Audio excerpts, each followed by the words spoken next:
რეჟიმის ტყვეების სასამართლო პროცესები გრძელდება ამ წუთებში თბილისის საქალაქო სასამართლოში ანდრო ჭიჭინაძის, ონისე ცხადაძის, რევას კიკნაძის და კიდევ 8 პირის საქმეს განიხილავენ.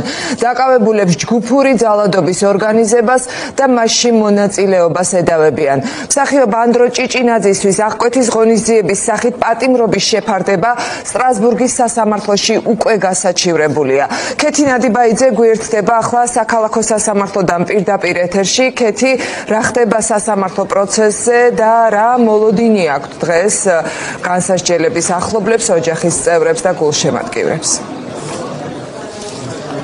თამარ 1 საათის დაგვიანებით დაიწყო სასამართლოს ხდომა და ახლა უკვე დაახლოებით 1 საათია, რაც მიმდინარეობს. ამ 1 საათის განმავლობაში მხარეები მსჯელობდნენ აცილების შუამდგომლობებთან დაკავშირებით. ადვოკატების მხრიდან დადგა როგორც მოსამართლის აცილების საკითხი, ასევე სანქცირებული პროკურორების აცილების საკითხი. მოსამართლის შემთხვევაში და ეს საქმე აბარია მოსამართლე ირაკლი შვანგირაძეს, ადვოკატებმა მოითხოვეს მისი აცილება იმის გამო, რომ ჯერ კიდევ გუშინ ეს საქმე ეწერა თბილისის საქალაქო სასამართლოს სხვა მოსამართლეს და გუშინ დღის ბოლოს შეიტყვეს ბრალდებულების ადვოკატებმა, რომ ირაკლი შვანგირაძეს დაეწერა ეს საქმე და მათ განუცხადეს მოსამართლეს, რომ ერთი ღამე შეუძლებელია იმისთვის, რომ 13 ტომიან საქმეს სრულყოფილად გაეცვლოს მოსამართლე. ამიტომ ის ამ საქმეს ამემართებაში ვერ იქნება კვალიფიციური და ობიექტური და ამ მიზეზით მოითხოვეს მოსამართლის აცილება, თუმცა მოსამართლე შვანგირაძე ეს შუამდგომლობა არ დააკმაყოფილა და განაცხადა, რომ ის ერთ ღამეში გაეცნო 11 ბრალდებულის 13 ტომიან საქმეს.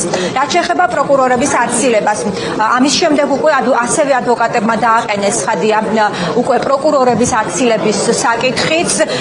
კერძოდ ანდრო ჭიჭინაძის ადვოკატმა დააყენა პროკურორ ვაჟა თოდუას აცილების საკითხი, რომელიც ბალტიისპირეთის ქვეყნების მიერ არის სანქცირებული სწორედ ანდრო ჭიჭინაძის და სხვა ბრალდებულებთან მიმართებაში ადამიანის უფლებების დარღვევის გამო.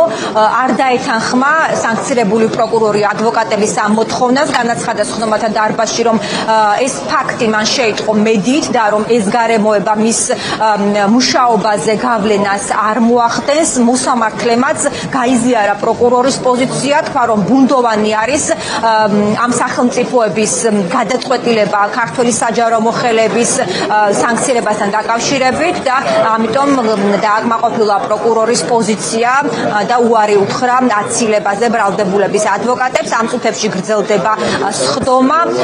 როგორც ჩანს, დღეს საკმაოდ დიდხანს გაგრძელდება ეს ხდომა, რადგან დღის წესრიგში არის ბევრი საკითხი, ასე რომ თქვათ, მათ შორის აღკვეთი ღონისძიების გადახედვის საკითხი 11 ბრალდებულის შემთხვევაში და ადვოკატები ამბობენ, რომ ფორმალური საფუძვლები უკვე აღარ არსებობს, რადგან პროცესი უკვე წინა სასამართლოს ხდომების ეტაპზეა და პროკურორის შიშები, რომ შესაძლოა ბრალდებულებს გავლენა მოეხდინათ გამოძიებაზე და გაენადგურებინათ საქმის მტკიცებულებები, უკვე ფორმალურადაც აღარ არსებობს ეს მიზეზები. ამიტომ ისინი მოითხოვენ დღეს 11 ბრალდებულის აღკვეთი ღონისძიების გარეშე დატოვებას და ასევე დღესვე დაიწყება უკვე მტკიცებულებების წარმოდგენა და მტკიცებულებების დასაშვებობაზე მსჯელობა. მტკიცებულებები ექნება როგორც ბრალდების მხარეს, ასევე დაცვის მხარეს. ჯერჯერობით პროკურორებს მედიასთან ინფორმაცია არ გაუცვლიათ, კომუნიკაცია ჩვენთან არ ქონიათ, ვიცით მხოლოდ დაცვის მხარის პოზიცია. ადვოკატები კი გეკმავენ, რომ პროკურატურის არაერთი არაერთი მტკიცებულების